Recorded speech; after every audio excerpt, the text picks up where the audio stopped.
Welcome to Sandwiches of History. Today is Guest Host Friday. Our guest host today is a former Army officer who now runs a chain of retail jewelry stores in Atlanta.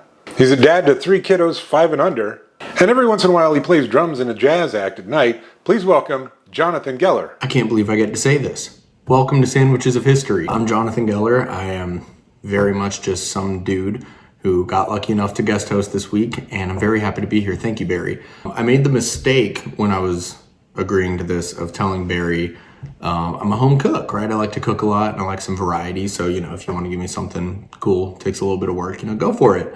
And you'll see why that was a mistake. Today from Watkin's Cookbook of 1945, I have the honor of making different sandwiches. I don't have a tripod, and now I realize that's how people shoot the inside of bowls when they do things. So anyway, the first thing I get to do is make a boiled salad dressing. I'm cutting this in half, so I have half a beaten egg, to which I am adding a jarring 6 tablespoons of sugar, teaspoon of mustard. Specifically asked Barry, would this just be regular French's prepared yellow mustard? And he said something to the effect of, yeah, French's ruled the world back then. Melted butter, much less flour than we added sugar, little salt, little pepper. Now slowly whisk in a half cup each water, milk, and vinegar. I didn't mix the vinegar in with it right away because that would curdle and be even grosser.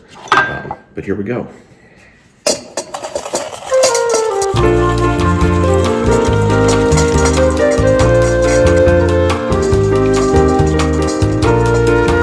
Now we take this to a double boiler. I don't have one. I have a metal bowl and a pot. So who needs a double boiler?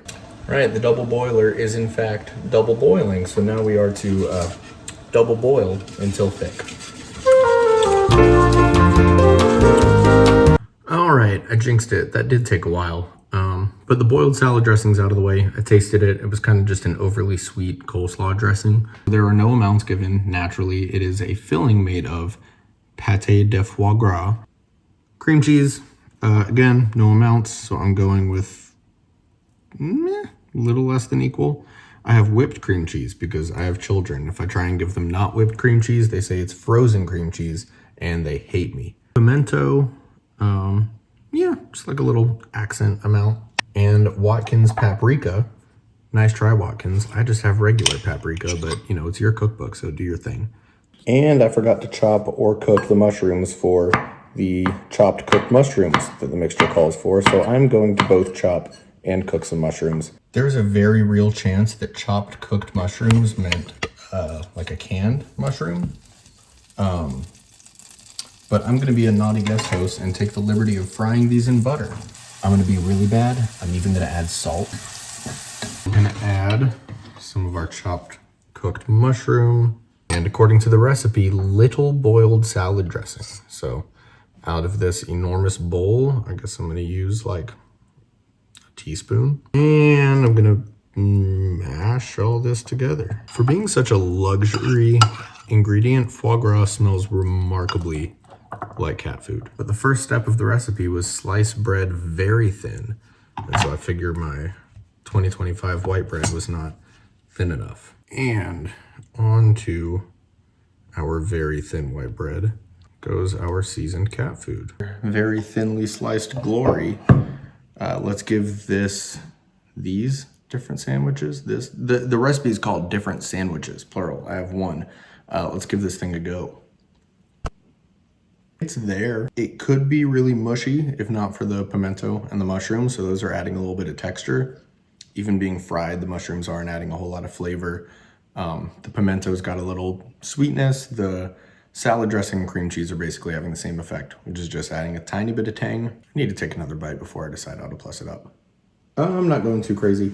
I'm going to thinly slice some green olives. I think the flavor makes sense with the cream cheese and with everything else in here. Big part of me wanted to add some texture, but I'm not going to deviate too far. All right, let's give different sandwiches plussed up with green olives a go.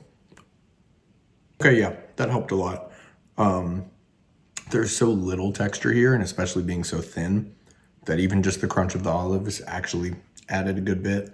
The brininess on top of just the mild tang of the dressing and the cream cheese is really nice. It complements those really well. And there's like a savory punch that you're not really getting from the foie gras being so fatty. Wow, I did good. All right, so the original different sandwiches was fine. It was there. It wasn't offensive. It definitely wasn't good. I'd give that a 4. It wasn't bad. Plussed up with green olives. I didn't go crazy. It's like a 5. It's more edible now. It's a little more enjoyable. Overall, I mean, the star of the show is foie gras pate, and I don't think that should be eaten cold and raw and spread on things, but if that's a high-class thing I don't know about, by all means, come for me. Am I going to finish it? Yeah, I don't want to waste it. Would I make it again? God, no. But I got to find something to do with about a gallon of boiled salad dressing. Barry, thank you so much for having me on. Sandwiches of History is fun, obviously, but it has brought so many of us so much joy when times are rough. You can always count on opening up Instagram and getting a new sandwich on your feed, and genuinely brings a smile to my face. So thank you again. Thank you, everybody. Have a good one.